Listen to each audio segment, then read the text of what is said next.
स्वागत है दोस्तों आप सभी का मेरे YouTube channel online chemistry bye Dhaka sir में। क्लास 10th के चैप्टर दैनिक जीवन में रसायन में आज हम डिस्कस करेंगे दैनिक जीवन में उपयोगी महत्वपूर्ण यौगिक। दैनिक जीवन में उपयोगी महत्वपूर्ण या बोल सकते हैं मुख्य यौगिक। तो इन कंपाउंड्स में अपन स्टडी करेंगे सोडियम क्लोराइड की, sodium hydroxide, sodium bicarbonate, sodium carbonate आदि। इसके अलावा जिप्सम है, विरंजक चूर्ण है, इन सब रसायनों की अपन स्टडी करेंगे जो हमारे दैनिक जीवन में काम आते हैं। तो इस सीरीज में फर्स्ट कंपाउंड हम ले रहे हैं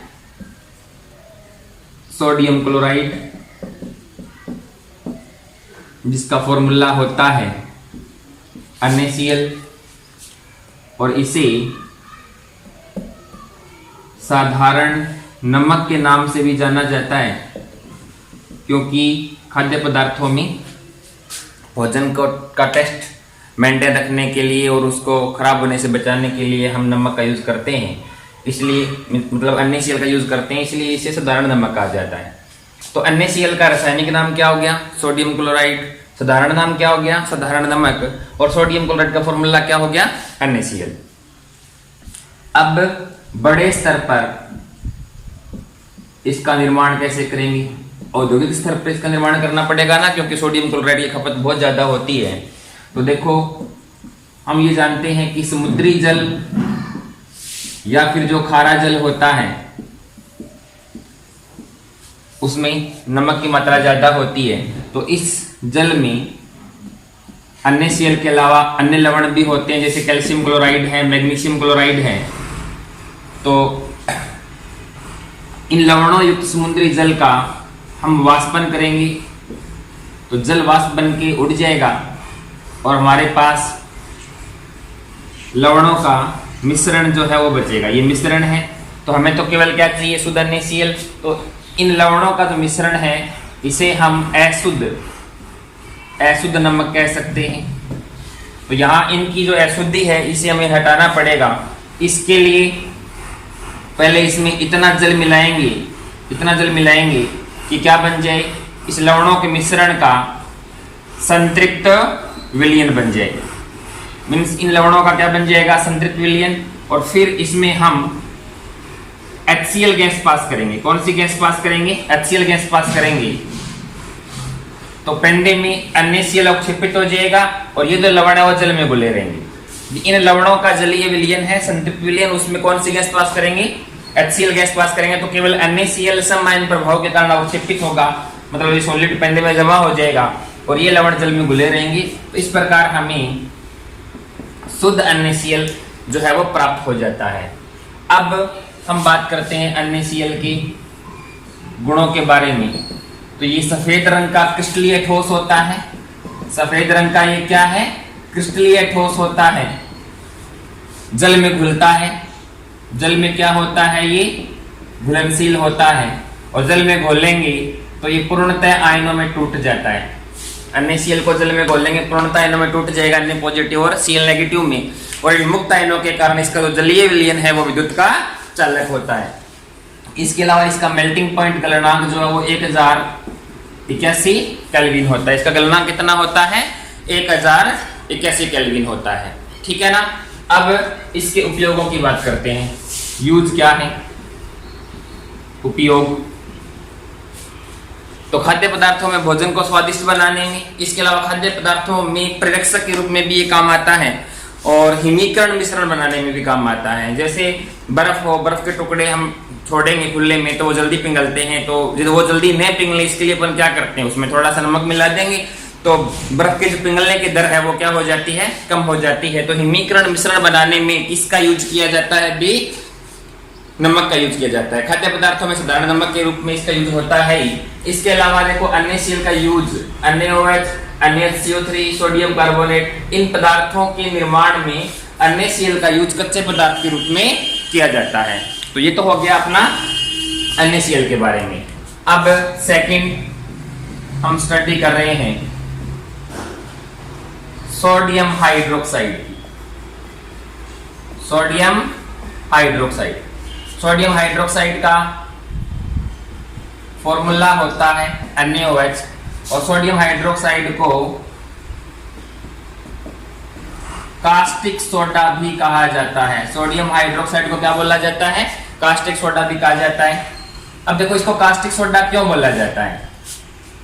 सोडियम हाइड्रोक्साइड जो है ना वो बहुत ज्यादा दाहक होता है, जला देने वाला होता है। सोडियम हाइड्रोक्साइड का सांद्र विलयन यदि अपनी किस बॉडी के पार्ट पर गिर जाए ना तो वह फफोले उत्पन्न कर देता है। तो बहुत ज्यादा दाहक या जला देने वाला होता है कौन? Sodium hydroxide. इसलिए इसे क्या बोला जाता है? कास्टिक सोडा बोला जाता है। अब इसका निर्माण कैसे करेंगे? तो औद्योगिक स्तर पर सोडियम हाइड्रोक्साइड का निर्माण करने के लिए हम सोडियम क्लोराइड का जो जलीय विलयन है वो लेंगे, सोडियम क्लोराइड का जलीय विलयन, और इसमें विद्युत धारा प्रवाहित करेंगे। तो मीन सोडियम हाइड्रोक्साइड का जलीय विलयन लेकर के उसका विद्युत अपघटन करवाएंगे, विद्युत अपघटन करवाएंगे तो हमें सोडियम हाइड्रोक्साइड प्राप्त होगा। यहां NaCl का जो जलीय विलयन है ये संतृप्त विलयन लिया जाएगा। मींस NaCl के संतृप्त विलयन में विद्युत धारा प्रवाहित करने पर हमें सोडियम हाइड्रोक्साइड प्राप्त होता है। इसके अलावा क्लोरीन और हाइड्रोजन गैस भी प्राप्त होती है। इसको संतुलित इस प्रकार से किया जाएगा अभी। तो देखो होता क्या है, यहां एक प्रकार से एक विशेष प्रकार से डिजाइन किया हुआ सेल होता है। उस सेल में इलेक्ट्रोड होंगे, एक पर चार्ज पॉजिटिव, दूसरा नेगेटिव। पॉजिटिव वाला एनोड, नेगेटिव वाला कैथोड कहलाएगा। और यहाँ क्या भर लेंगे? NaCl का संतृप्त विलयन। तो हमारे पास कौन कौन से आयन होंगे यहाँ पर वो देखिए। Na पॉजिटिव होगा, Cl नेगेटिव होगा। जल है तो H पॉजिटिव भी होगा और OH नेगेटिव होगा। तो देखो जो ऋणायन है वो जाना चाहेंगे एनोड की ओर। तो इन दोनों ऋणायनों में से केवल कौन जाएगा? Cl जाएगा, OH नहीं जा पाएगा। ठीक है। और Cl नेगेटिव दो ले लेंगे संतुलित करने के लिए, ये Cl2 में बदल जाएगा यहां जाकर के और 2 इलेक्ट्रॉन लूज कर देगा। और इन दोनों धनायन जो है वो नेगेटिव इलेक्ट्रोड की ओर जाएंगे। इन दोनों धनायनों में से कौन जाता है? हाइड्रोजन जाती है। यहाँ कौन नहीं जा पाएगा?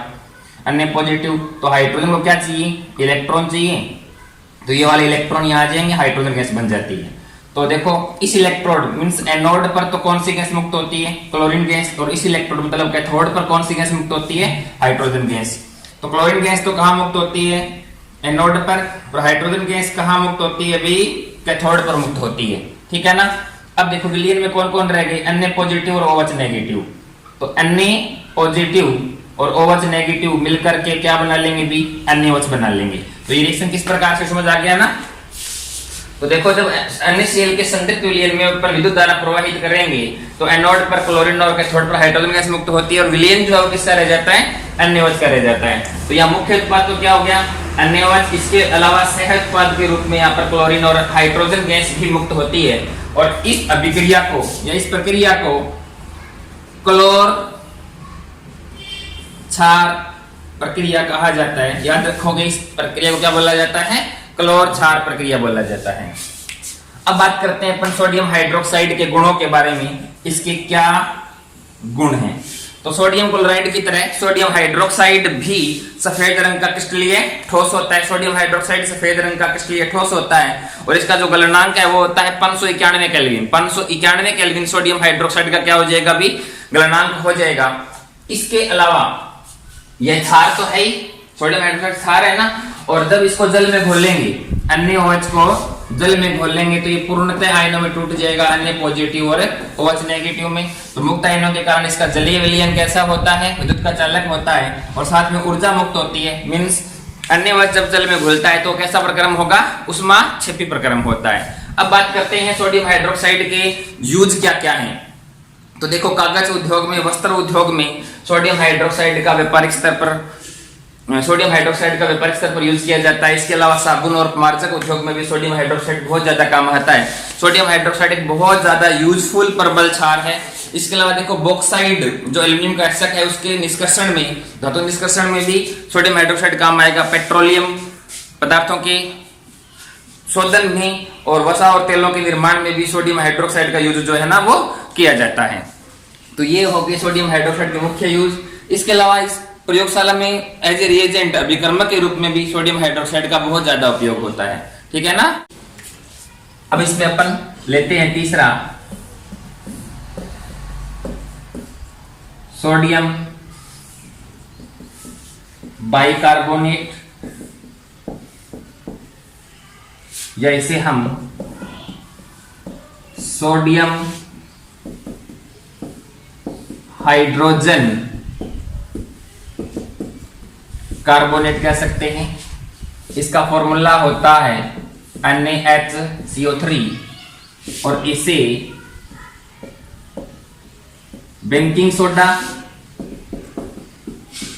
या खाने का सोडा भी कहा जाता है। तो कई बार आता है कि जो सोडियम बाइकार्बोनेट है या सोडियम हाइड्रोजन कार्बोनेट है उसका साधारण नाम क्या होता है, बेकिंग सोडा या खाने का सोडा। क्वेश्चन ये भी पूछ लेते हैं कि बेकिंग सोडा या खाने के सोडे का फॉर्मूला क्या होता है, तो क्या हो जाएगा NaHCO3। अब देखो इसको बेकिंग सोडा क्यों बोला जाता है, फॉर्मूला क्या है इसका NaHCO3। जब इसे गर्म किया जाता है उच्च ताप पर तो ये Na2CO3 सोडियम कार्बोनेट में बदल जाता है, H2O और CO2 मीन सोडियम बाइकार्बोनेट को गर्म करते हैं तो इसका ताप अपघटन हो जाता है और ये बदल जाता है स्वयं तो सोडियम कार्बोनेट में और साथ में जल की वाष्प और CO2 गैस निकलती है, ठीक है। तो अब देखिए जैसे खाने का सोडा क्यों बोला गया, जैसे हम खाना बनाते हैं, रोटियां बनाते हैं, यदि उसमें अपन सोडियम बाइकार्बोनेट थोड़ा सा मिला लेंगे तो जब रोटियां पकाएंगे उच्च ताप पर तो आटे में कौन था, सोडियम बाइकार्बोनेट, उसका क्या होगा वहां पे ताप अपघटन, जिससे वो खुद बदल जाएगा इसमें और कौन सी गैस बनेगी, CO2 गैस। CO2 गैस के कारण रोटी जो है ना फूल जाएगी। तो केक वगैरह बनाते हैं या आइसक्रीम वगैरह बनाते हैं तो उसमें भी इसका यूज किया जाता है, ठीक है ना, ताकि भोजन जो है वो थोड़ा मुलायम रहे, प्रफुल्लित हो जाता है। तो इसलिए इसका यूज उसमें किया जाता है और इसका यूज खाद्य पदार्थों में किया जाता है, इसी कारण से इसको खाने का सोडा या फिर बेकिंग सोडा कहा जाता है। अब बात करते हैं इसका उत्पादन या इसका निर्माण जो है वो किस प्रकार से किया जाता है। तो मैंने बताया था कि सोडियम क्लोराइड का यूज इन पदार्थों के निर्माण में कच्चे पदार्थ के रूप में किया जाता है। तो देखिए NaCl का जो जलीय विलयन है, यदि अपन इसमें CO2 गैस प्रोवाइड करते हैं, NaCl के जलीय विलयन में CO2 गैस प्रोवाइड करते हैं तो क्या होगा वो देखिए, यहां जल जो है वो H पॉजिटिव और OH नेगेटिव में जाएगा। NaCl Na positive Cl negative, तो यहाँ एक तो HCl बन जाता है और ये ऑक्सीजन अपन यहाँ ऐड कर दें तो OH अपन यहाँ ऐड कर दें तो क्या हो जाएगा HCO3। तो NaHCO3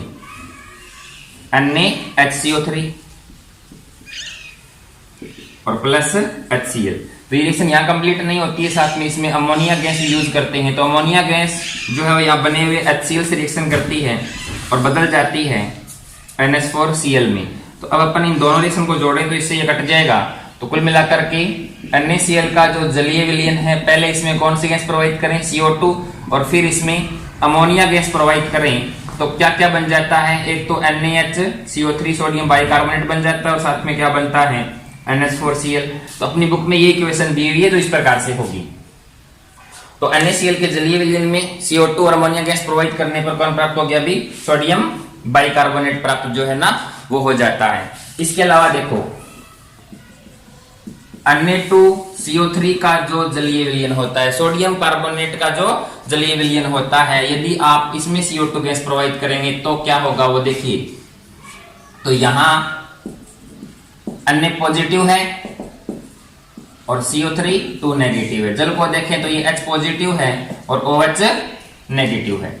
तो यहां पर ये क्या बन गया HCO3 और यहां भी ये क्या बन जाएगा HCO3। तो HCO3 कितने बन गए, दो ही अन्य हैं। तो NaHCO3 और NaHCO3 के दोनों बन जाते हैं। मेरे कहने का मीनिंग क्या हो गया, सोडियम कार्बोनेट का जो जलीय विलयन होता है उसमें CO2 गैस प्रोवाइड करने पर भी क्या बन जाता है भी, सोडियम बाइकार्बोनेट बन जाता है।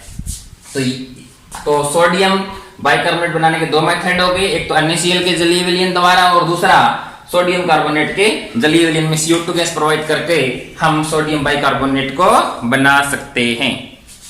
अब सोडियम बाइकार्बोनेट जो है इसके गुणों के बारे में जाने तो ये सफेद रंग का क्रिस्टलीय ठोस होता है, लेकिन जल में अल्प विलय होता है और इसका जो जलीय विलयन है वो क्षारीय प्रकृति का होता है। सोडियम बाइकार्बोनेट का जलीय विलयन जो है वो क्षारीय प्रकृति का होता है। अब इसके उपयोग के बारे में जाने तो सोडियम बाइकार्बोनेट का उपयोग जो है ना वो कोल्ड ड्रिंक्स बनाने में किया जाता है, शीतल पेय बनाने में किया जाता है। बिकॉज ये कौन सी गैस छोड़ेगा भी, CO2 गैस छोड़ेगा।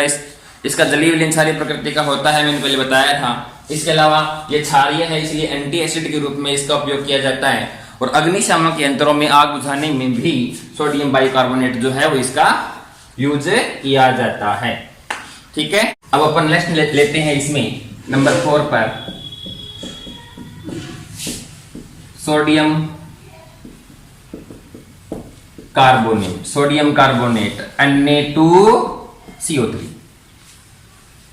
अब देखो ये जो फॉर्मूला है ये निर्जल सोडियम कार्बोनेट का फॉर्मूला है। एक होता है जलयोजित सोडियम कार्बोनेट और जलयोजित सोडियम कार्बोनेट का फॉर्मूला होता है Na2CO3.10H2। यहां पर ये जो जल है ये क्रिस्टलीय जल होता है। तो जलयोजित तो सोडियम कार्बोनेट है, इसे धावन सोडा कहा जाता है। क्या बोलेंगे, धावन सोडा। और निर्जल सोडियम कार्बोनेट जो है ना इसे सोडा एस कहा जाता है। कई बार ये क्वेश्चन पूछते हैं कि सोडा एस का फॉर्मूला क्या होगा, तो ये भी बताया जाएगा। और धावन सोडे का फॉर्मूला जो है ये बोला जाएगा। इसे धावन सोडा क्यों बोलते हैं, क्योंकि इसका उपयोग जो है वो साफ सफाई में, मैं कह सकता हूं कपड़े धोने में या धुलाई में किया जाता है, इसलिए इसे धावन सोडा कहा जाता है। अब इसका निर्माण कैसे होगा, तो मैंने बताया था कि सोडियम बाइकार्बोनेट है, यदि इसे उच्च ताप पर गर्म करेंगे तो ये अपघटित हो जाता है, ताप अपघटित हो जाता है और सोडियम कार्बोनेट जल और CO2 गैस मुक्त होती है। तो अपन कह सकते हैं कि सोडियम बाइकार्बोनेट का ताप अपघटन करेंगे तो कौन प्राप्त हो जाएगा, हमें सोडियम कार्बोनेट प्राप्त हो जाएगा। यहां पर प्राप्त सोडियम कार्बोनेट जो है वो जल रहित है, मतलब निर्जल है, अर्थात क्या है ये सोडा एस है। अब इसका जल के साथ यदि क्या करवाया जाए, क्रिस्टलीकरण करवाया जाए, जल के साथ इसका क्रिस्टलीकरण करवाया जाए तो हमें जलयोजित सोडियम कार्बोनेट प्राप्त हो जाएगा, जिसे हम धावन सोडा के नाम से जानते हैं। ठीक है ना। अब देखो जलयोजित सोडियम कार्बोनेट अर्थात धावन सोडा जो है, यदि इसे 373 केल्विन ताप से अधिक ताप पर गर्म किया जाता है तो संपूर्ण क्रिस्टलीय जल बाहर निकल जाएगा। संपूर्ण क्रिस्टलीय जल बाहर निकल जाएगा। यहां ध्यान दें, धावन सोडा जो है या जलयोजित जो सोडियम कार्बोनेट है, यदि इसे 373 केल्विन ताप से अधिक ताप पर गर्म किया जाता है तो यहां ये संपूर्ण क्रिस्टलीय जल जो है वो बाहर निकल जाएगा और निर्जल सोडियम कार्बोनेट बनेगा, जिसे सोडा एस कहा जाता है। तो सोडियम कार्बोनेट जो जलयोजित है इसे इस ताप से अधिक ताप पर गर्म नहीं करेंगे, यदि करेंगे तो संपूर्ण क्रिस्टलीय जल जो है वो बाहर निकल जाएगा। अब बात करते हैं इसके गुणों की। तो सोडियम कार्बोनेट भी एक क्षारीय लवण है और यह भी सफेद रंग का क्रिस्टलीय ठोस होता है और जल में घुलनशील होता है। अब इसके उपयोग क्या हैं, तो सफाई करने में या धुलाई करने में ये काम आता है। इसके अलावा सोडियम हाइड्रोक्साइड, सोडियम बाइकार्बोनेट, कांच, साबुन, बोरेक्स आदि के निर्माण में जो है वो सोडियम कार्बोनेट का यूज होता है। कागज उद्योग, वस्त्र उद्योग और पेंट उद्योग में भी सोडियम कार्बोनेट का यूज होता है। तो आज हमने स्टडी की है इन चारों का निर्माण कैसे होता है, दूसरा इन चारों के क्या गुण हैं, और तीसरा इनके क्या उपयोग हैं। ठीक है ना? Like, share